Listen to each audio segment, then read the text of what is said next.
Hi guys, so I'm here talking about the craft of writing, and basically it's going to be a recap of the things that if you are in my class we've already talked about, so it might just reinforce those things. So go back to the rubric, and then what I'm going to do is break down from the rubric what is it really saying. So essentially from the syllabus, I've got that up on the screen for you.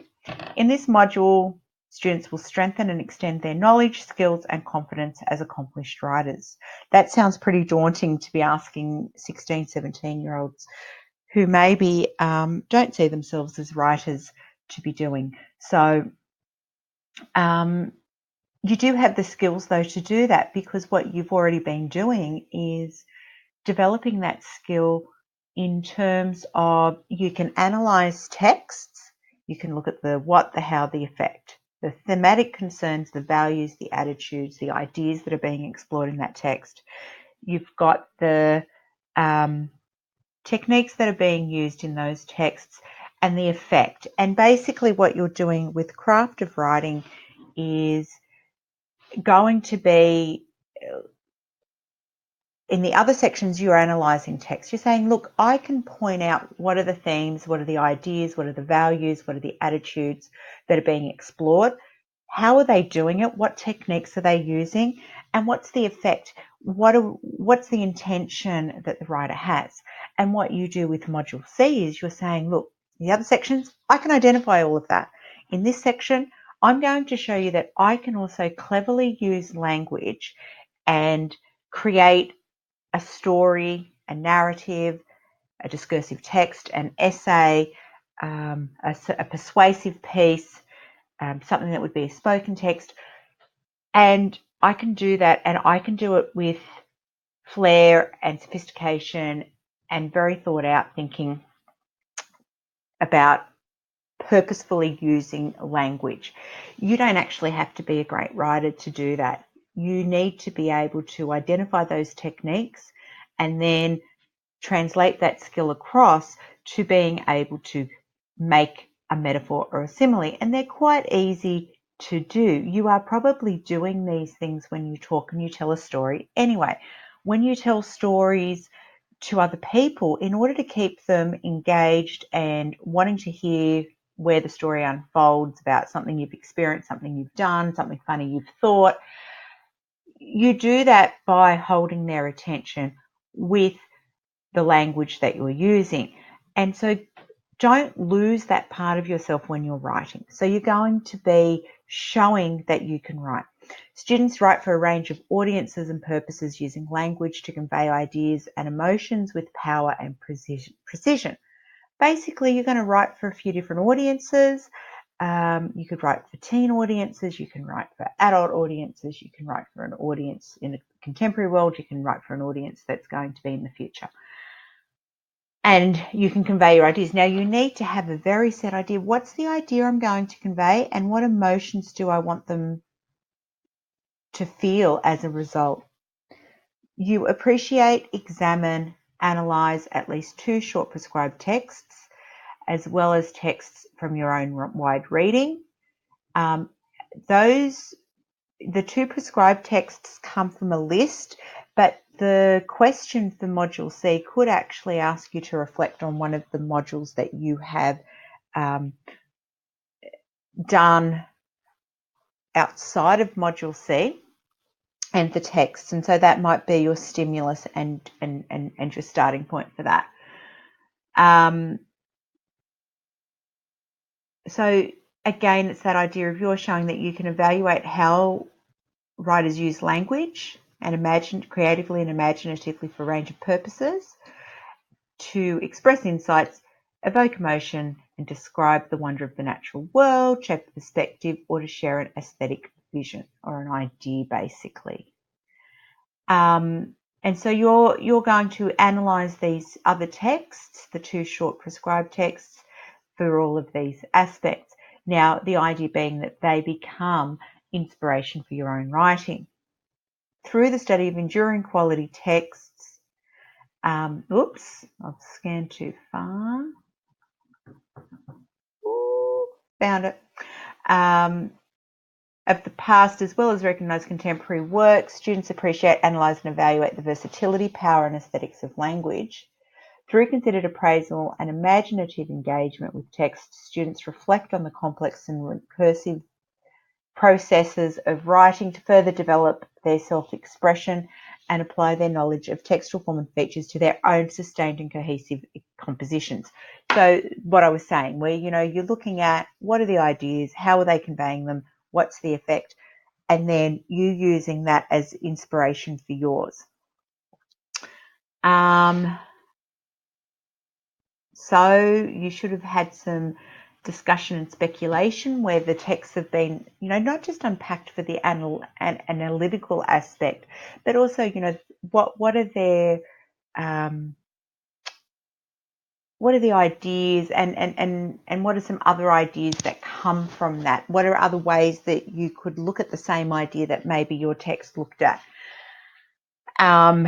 Teacher may have given you some examples. They may have told you funny stories. They may have tried to model some of this. I know in my own teaching, I like to model being a bit creative with language. If I'm going to tell a story, it's probably going to be quite long-winded, sorry guys, but it will also tend to model the sort of techniques that you need to be using. And you also need to do your strengths. I do suggest you go and find, there's a strengths profiler that I use with my students. It's fantastic for helping you to work out what are your strengths, and that gives you a sense of what are you going to write about and how are you going to write it. So sometimes students come to me and they say, look, I'm not very creative. And then when they do the strengths profiler, it does come up with things like playfulness and humour. Well, that's a type of creativity. That's a technique you can be using. Play on that then. If you are funny, if you are humorous, and that comes up on the strengths thing, use it to your advantage. Sometimes they'll say, I don't have any ideas to write about. And then it turns out that they've got empathy on their strengths profiler. So, and then I say, well, bring empathy. Either show us empathy in your writing or give us a scenario where, we get to kind of be encouraged to show empathy as well. You should be drafting and revising your work. You should be experimenting with figurative, rhetorical, and linguistic devices. So this is where I'm saying the techniques. You've got to be talking about using techniques. So you might use allusion, imagery, narrative voice, characterization, and tone. Students consider purpose, audience, and context to deliberately shape meaning. During the editing stages, students apply conventions of syntax, spelling, punctuation, and grammar appropriately and effectively for publication. When you look at the marking guidelines for Module C, you can actually see the first bit is generally about the idea you're exploring. The second part will be focused on language devices that you are using. And the third part tends to ask you to look at your spelling, punctuation, grammar, the mechanics of it. Is it all coming together well? And when you look at it that way, one section of it you've really got a lot of control over, because as long as you're using punctuation correctly, it will be fine. Do not go and be creative with your punctuation, spelling, grammar, those sorts of things. It may be that you're creating a voice with that, but you've also got to give opportunity to show the marker that you can do it properly, that you are using it for an effect. So you'd create a contrast of, someone saying it, or from one perspective, it may be grammatically a little bit out of alignment. It may not be quite right, to show that the characters may be not as educated or from a different context. And then you come in with another voice and you show that you do know how to do those things properly, because getting creative with that can be problematic and it can cause you some drama because you'll be marked down. So now here's the bit some people are having issues with: highly crafted, imaginative, discursive, persuasive, and informative texts. They're styles of writing: imaginative, discursive, persuasive, informative. They're styles of writing. They are not the text types within and of themselves. So a discursive text may be a discursive essay, it may be a discursive opinion piece, it may be a discursive editorial. The imaginative probably lends itself to being a narrative. Stay away from diary entries. Diary entries are going to be the bane of your existence. No diary entries, because it doesn't give you a chance to show that flow of time. Show the flow of time as opposed to using a timestamp. So what I'm going to actually, let's move on. I've got a Word document ready to go to. So I'm just going to put a few little things down as I've thought about them, because I didn't have a PowerPoint ready. I was a bit slack today. But I just thought in preparation for the assessment. So you need to be thinking about the what, which is themes, ideas, concerns, values. Oops. How, techniques.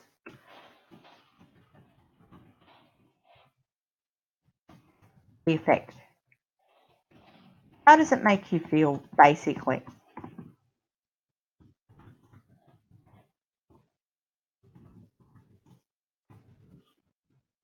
How is it intended to? So, you know, what is your effect? Then, the don'ts of writing.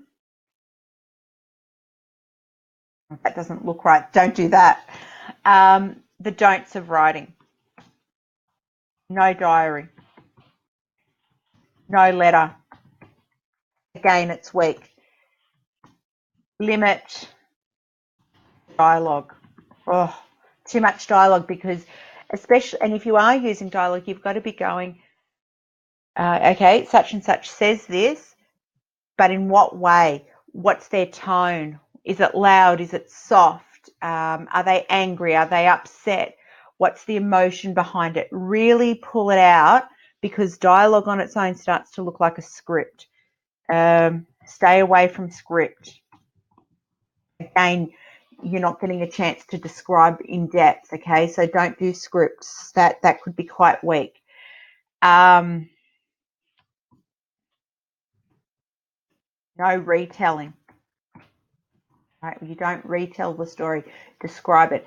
If someone's walking into a room, how are they walking in? Are their footsteps heavy? Are they light? Are they making a sound? What sort of shoes are they wearing, and how is that corresponding with the sound? Are they sneaky footsteps? Are they confident footsteps? Are they a little bit unsure? All of this helps to flesh out your writing, and it also makes it say a lot more. And sometimes it's not a lot of extra writing that you need to be doing. Okay, so don't retell, describe everything. All right, that's what we want you to do. Don't get caught up in this discursive thing. I know that my class is very, very concerned about this, because it's a new terminology. We haven't been using it since junior school. What is it? We're all upset about it. And to make matters worse, there's conflicting information about what is a discursive text.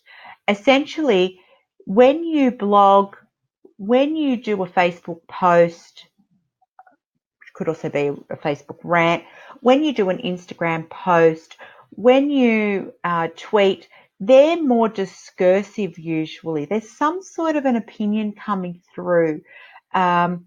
You're writing for a reason. You've got a purpose in mind. It might be to entertain people, but it might also be to influence them. It may be to entertain and persuade them to your way of thinking. So in some ways, you know, a discursive and an opinion piece or a persuasive piece can intersect as well. They're not really discrete categories that you can pull apart, and one doesn't necessarily correlate or cross with the other. So don't get too caught up with, oh my goodness, what is discursive? Because discursive is a very natural way that people just naturally do tend to express an idea. The main thing you need to do is whatever you are writing, whatever form you're writing in, you need to make sure that you are doing it in an interesting way. It's creative, it makes sense. And it doesn't just make sense to you, it makes sense if someone else reads it. Get someone else at home to read your work. Get someone who's going to be a little bit critical as well. And take the criticism. Being a writer and growing, you need to be prepared that someone's going to say, I don't like what you've got to say. I don't like how you've said it. Now, that doesn't mean everybody's going to feel that way. But if you ask 10 people and most of them don't get it, then it's not working. Okay, it needs to work for your audience. Yes, you've got an audience that you're choosing, but your audience is also for the examination, the teacher who is going to be marking it. So you need to make sure that it's not too contextual to that one thing. It needs to translate. Lots of people need to be able to see it and think, yeah, that's interesting, that's funny, that's clever, that's cool. Okay. Let's go back and have another little look at, I've got, ready to go on my screen, sorry, the sample paper. So hopefully you've all seen the sample paper. So you'll get, for section 3, that's going to be at the end of the document. It is module C, it's worth 20 marks, and you'll allow about 40 minutes for that. So let's scroll down. I don't need those first bits.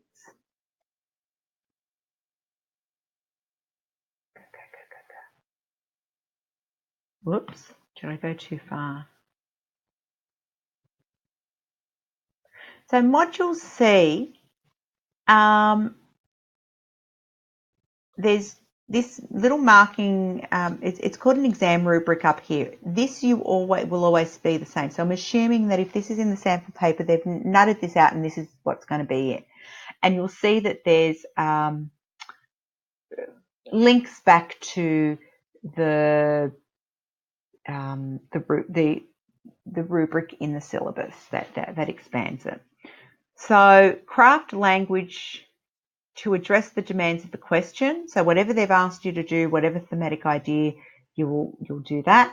Use language appropriate to audience, purpose, and context to deliberately shape meaning. So there you've got your audience, purpose, and context, and then this idea of shaping meaning.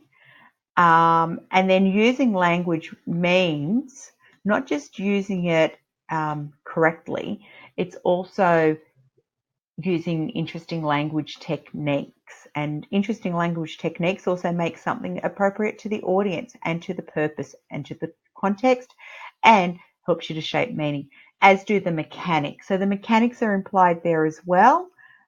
Grammar, punctuation, spelling, that's implied by that second dot point. You could almost pull that dot point into two separate things. It's talking about the creativity, the using figurative language that's appropriate, and it's also talking about making sure that it's structured well, it makes sense, it's grammatically correct. So there's a couple of questions. Guard your roving thoughts with the jealous care, for speech is but the dealer of thoughts, and every fool can plainly read in your words what is the hour of your thoughts. Use this warning as a stimulus for a piece of persuasive, discursive, or imaginative writing. Okay, I'm back. Sorry for the interruption. So, you can use this warning as a stimulus for a piece of persuasive, discursive, or imaginative writing that expresses your perspective about a significant concern or idea that you have engaged with in one of your prescribed texts from module A, B, or C.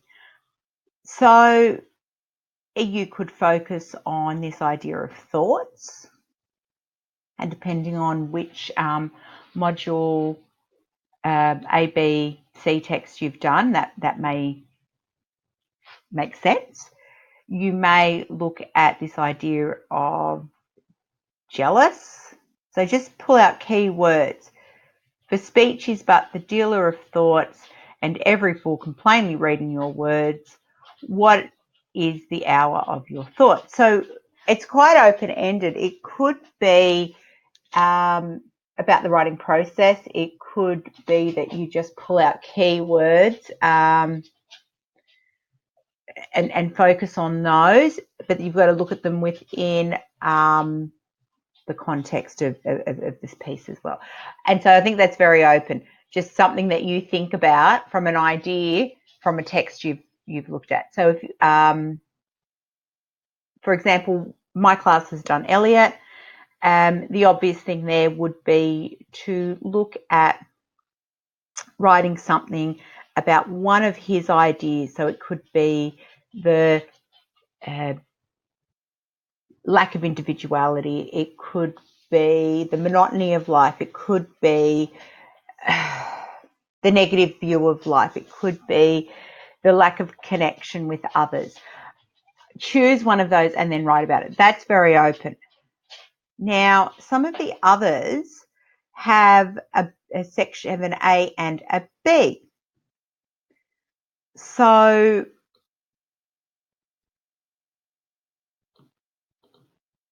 this reflection, basically in the reflection, what you're doing there is reflecting on what did you write about, what were the ideas, how did you convey them, what was the effect, what were you, and then why did you do it? So why did you choose that topic? Was it because you find it interesting, because you're passionate about it? How did you construct it? Why did you choose that text type? Why did you choose that style of writing? Why did you choose particular images and language devices that you've employed? And what's the effect? How did you want your audience to feel? And when you're using one of the modules, A, B, or C, so you may be doing Eliot, and he's got quite a negative view of the world, and it's all very depressing, and he's disconnected, and he's not loving life.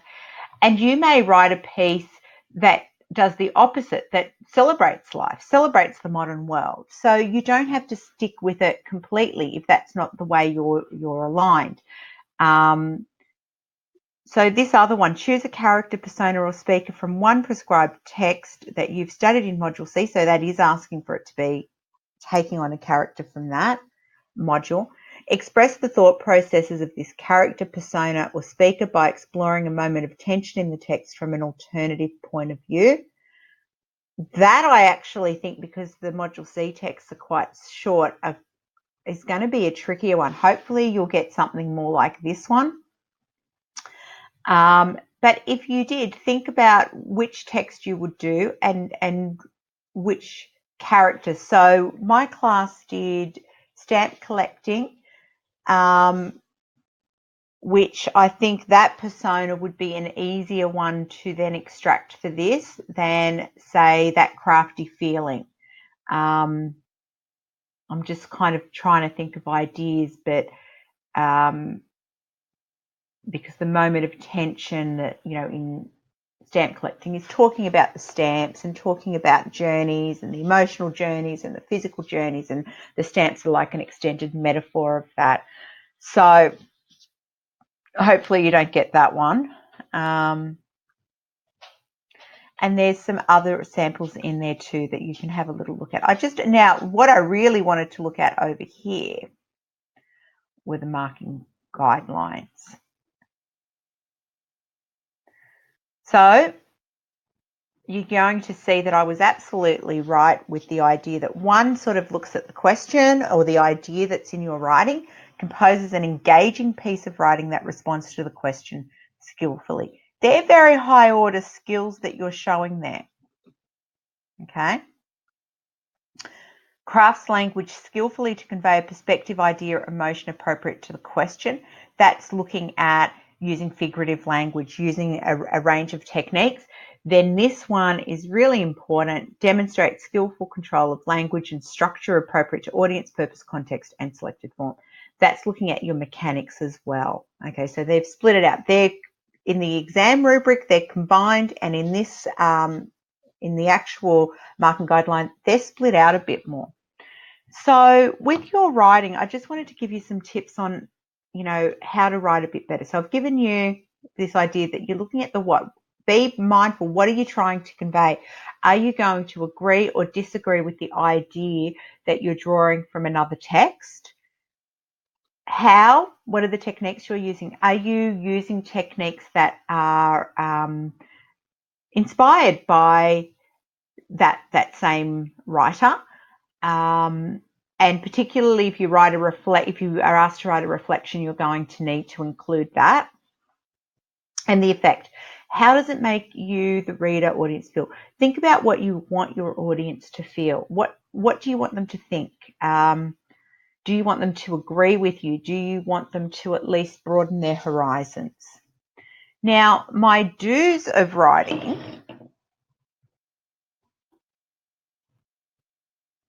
would be use lots of techniques. Use lots of techniques. Intentionally. Okay, so what I mean there is don't just throw them in, use them intentionally. So for example, when I ran off, I went and got myself a cup of coffee for a reason, not just because I love coffee. But that brings me to my next point. Describe everything. Now, often I see students using, bad cups of coffee as a motif in their writing. I don't know why. Usually it's to show like a crappy situation has gone really downhill. So if you really want to show quickly that someone's having an awful day, the car won't start, the coffee's bad, right? Two major catastrophes in the modern world. So what makes coffee taste bad? If you're not a coffee drinker, you're not going to know. So maybe choose something else. It's either the milk is burnt or the coffee beans are burnt. Maybe it's instant coffee. Explain why. Does it look like a nice cup of coffee, but it's actually a disappointment because it's awful when you have it. It tastes burnt. Or is there so much wrong with the coffee that they can't tell what's wrong with it, which element has been ruined? That's what I mean. If you're going to talk about someone drinking a cup of coffee, how are they stirring it? Are they stirring it quickly? Are they stirring it thoughtfully? Are they thinking, are they sipping slowly? Do they slurp it? And do they do these ones? Right? How will they make me feel like I'm listening to it? Excite my senses. I want to know if someone, and if it's not important how they're drinking their coffee, then don't include the cup of coffee, for goodness sakes. Do they have their own keep cup, or are they using a takeaway cup? I tend to think that keep cups and the types of people who have keep cups are the same types of people who maybe live on communes in Nimbin, right? So if I was going to be talking about a commune in Nimbin, they would all probably be environmentally thinking about things. If I've got someone who's very superficial, very vacuous,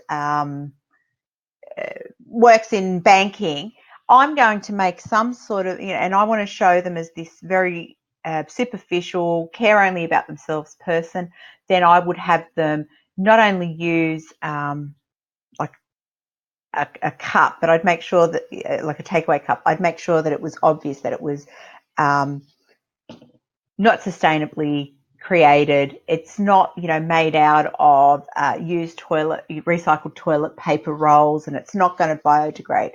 I really want to highlight that. So you can use things like that to help to develop the character. Okay. But you don't want to be just throwing in useless information that doesn't go anywhere, or that you think, oh, well, that's going to say that person's superficial, or it's going to say that person's really environmentally friendly, and then it doesn't, because you're implying a lot, because the reader doesn't want to have to work too hard. In advertising, they know this, And that's advertising is very simple, it's very quick, it's very succinct. When you look on websites and people write copy, it's very succinct because people don't want to have to work too hard. They care about themselves first and foremost, and if they've got to work too hard, they're going to ditch your text. Okay, that's the average person, the average reader. So keep their interest, make them care about the character. So you need to be using a lot of description. Use interesting characters. Create a character and experiment with them. Put them into different situations. Experiment with narrative voice. You may have a character that you're writing about, then get them in a narrative, get them to write a discursive text about something that they're passionate about, even if it doesn't align with your views, because it's just about experimentation.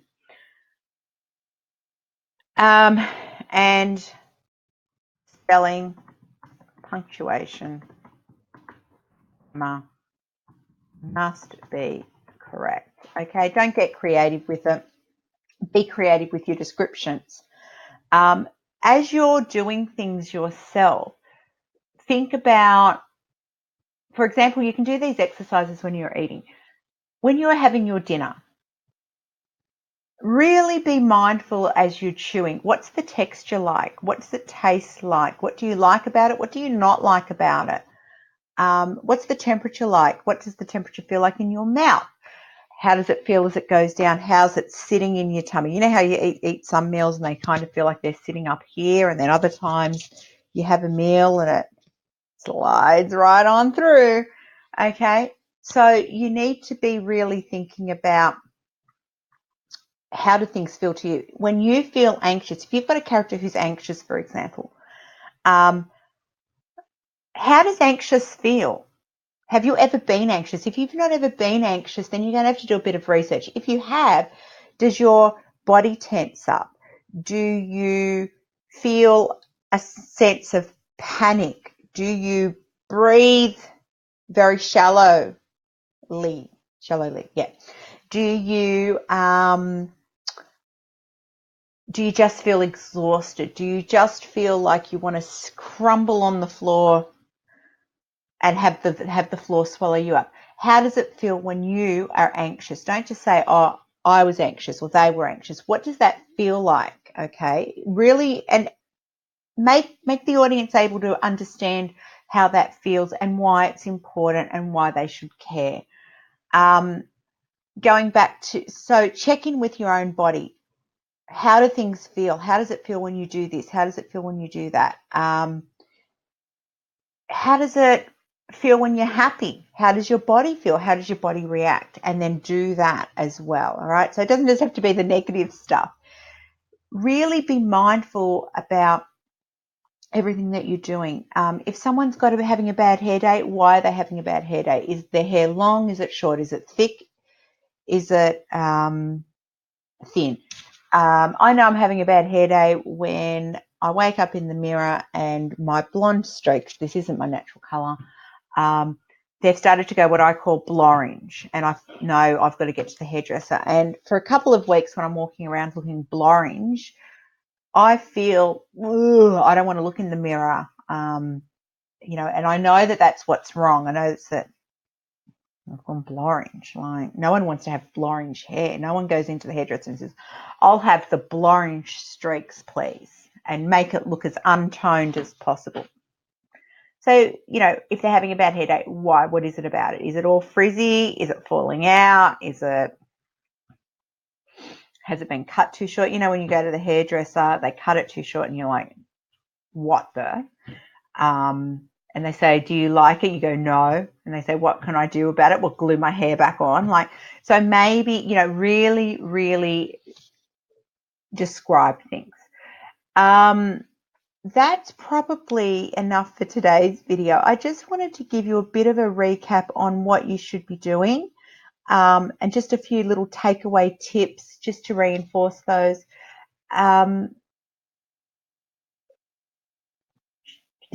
look at the don'ts, don't do those things, do the do's. They're really doable because you can analyze texts. You can say what's happening, how's the composer used language, what's the effect. You can all do that, which means you can then write it. You can write in the same fashion and think about that, be very deliberate. Think about what you're doing. Don't just sort of slap words on a page. If you write yourself into a corner and you aren't doing it under timed conditions, don't delete it. Drop down or open a new document and salvage what you can. Leave it because that may come in handy some other time. Get other people to read your work. A great way is to have a blog. Get people commenting. Is what you're saying resonating with them? If it's not, then maybe you could shift it and you could make it resonate with people. People will give you honest feedback. Maybe not your mum. Your mum may tell you everything's great because it's your mum. My mum probably would have told me if it was rubbish or not, which, would have upset me at the time. But in hindsight, I think it makes you a better writer. So find someone who'll be really critical and whose opinion maybe you can respect as well in that regard. So in preparation for this upcoming assessment, what I'd be doing is thinking about what are the ideas in the text you've been doing. So in our case, it's Eliot. And thinking about, do you agree or disagree with what Eliot has to say about the modern world? Do you think he's spot on, he's on the money, he's right, the world is awful, people suck, it's, we may as well just, stop now? Or do you think there's some redeeming features? The example I keep using in class is he talks about this isolation of people and that, post-industrialization, the world is very superficial and feels very disconnected compared to where society had been. And he gets quite caught up in this idea. That's something people are still talking about. They've done some research, social science research. They found that teen pregnancies are down. And that's great. It's great. It means that young people aren't having their schooling interrupted. They're not, being propelled into adulthood faster than they need to be. But the problem is, why are there why are there lower teen pregnancies? And it is exactly what Eliot's concerned about. It coincides with the smartphone and people going off online for their interactions, and there's less offline in reality interactions. And whilst there are some good things that do come with that, obviously that, like I said, it means that teenagers are not going to have interruptions to their schooling. They're not going to have be propelled into the adult world faster than necessary. You have the other side of it, which is, what is it doing to them socially? Are they going to be able to form relationships later on? Is there going to be something not quite right with people in our society because they haven't learned to communicate and form relationships properly? There has to be some sort of a middle ground, I think, with that. So I think he is right. And people have the same concerns today. I personally think people will just find a new way to interact with each other. I don't think this situation's that bleak. I think young people will still build those skills, but they'll build it maybe in a better time frame that's more meaningful for them. But I also think there's other aspects with, how that's then negatively impacting kids, because if they're online a lot, it may very well mean they're gaming. And we know that kids who game, they aren't sleeping. They're not doing as well at school. They're not keeping on top of things. They often have, cohabitating with some anxiety and depression as well. So Eliot was onto something. You can talk about it either as an imaginative text about a kid who, maybe is in a situation like this and feels disconnected. It could be that you write a discursive text saying, I'm really concerned about the world, what happens if. So be really doing some practice. You can make your own practice questions. Just choose one of his ideas, play with it, write it in a particular style and form, and get other people to read it. So hopefully this little tutorial has helped you. Drop me some comments and let me know what resonated with you and what maybe you would like to see improved with my videos. I'm just a novice. I'm just trying, I'm an old chick trying new things. So hit me up with those. Thank you. And good luck with your upcoming assessments, guys.